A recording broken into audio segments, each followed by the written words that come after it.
Okay, readers, let's do this. So, we left off. I'm going to adjust this camera a little bit. We left off where Zemenar and Mendenbar were having a conversation. Zemenar wanted Mendenbar to let him access the caves of fire and night through the enchanted forest.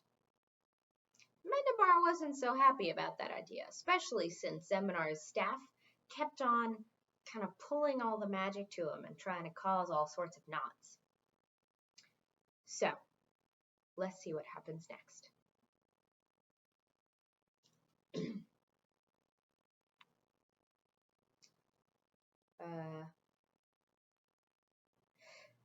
Mendenbar thought of the enormous number of knots and tangles that the wizard would cause while they wandered around looking for the entrance of the caves, and he could barely suppress a shudder. What about the dragons? I have no authority over them. They can have none over your gateway in the caves of fire and night, Zemenar said, watching Mendenbar closely with his bright, hard eyes. That's not what I meant. Mendenbar paused, pretending to consider. I think I might refuse your request, temporarily at least, he said, in as judicious a tone as he could manage. I have certain differences of my own to settle with the King of the Dragons at the moment.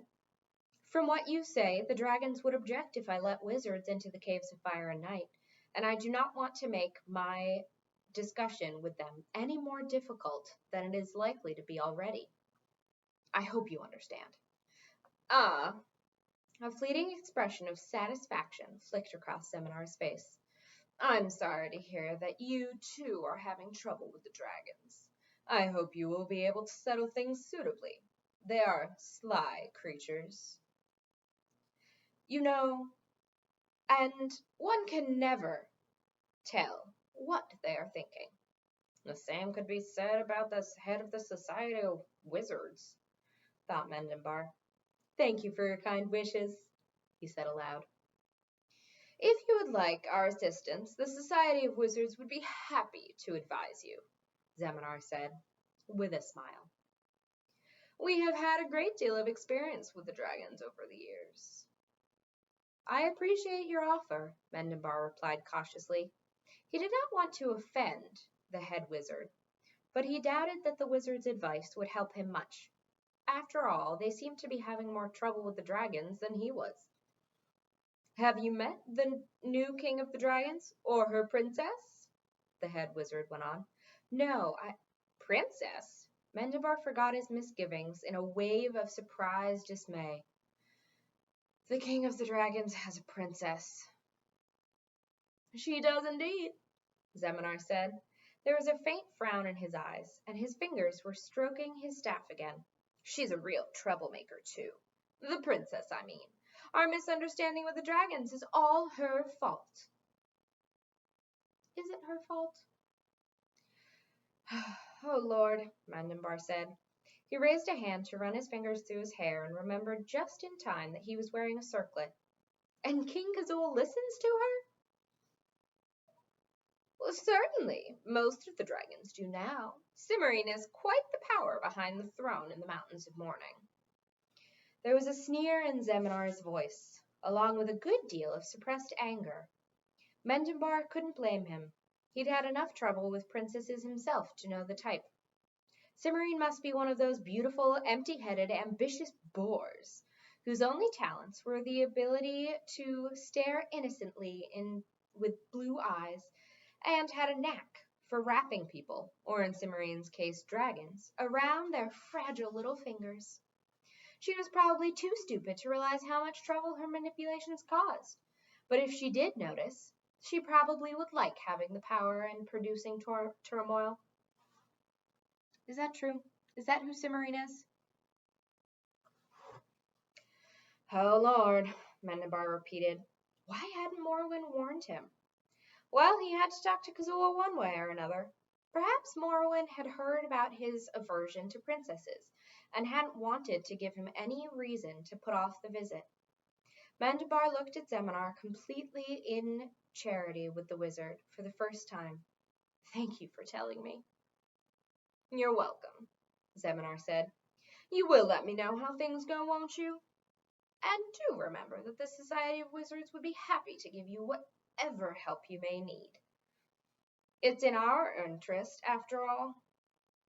The sooner you get this little matter settled, the sooner you'll be able to reconsider our request for the Caves of Fire and Night. Yes, certainly, Mendenbar said. Is that all, then? I'll have Willin show you out. That won't be necessary. Zemenar gave Mendenbar a smile that set Mendenbar's teeth on edge. I am a wizard, after all. Good day, Your Majesty. Zemenar bowed and was suddenly and completely gone. No, not completely. Mendenbar could feel a lump of magic in the center of the looping spell where Zemenar had been standing. Mendenbar frowned. He might appreciate Zemenar's warning about Kazul's princess, but that was no reason for the wizard to go and leave leftover bits of magic in his castle. Mendenbar reached for the loop to undo it and paused. As long as he was home, he might as well do it the easy way. He twitched a different strand of magic, and the audience chamber dissolved around him. He materialized in the cool darkness of the castle armory. Lighting the wall torches with another twitch of magic thread, he looked around.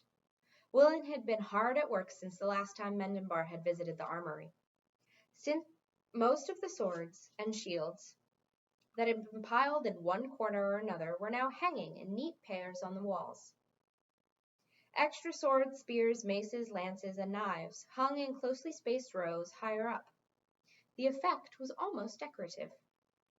Mendenbar made a mental note to compliment Willin, then turned his attention toward the wooden chests along the farther wall. The one he wanted was in the center.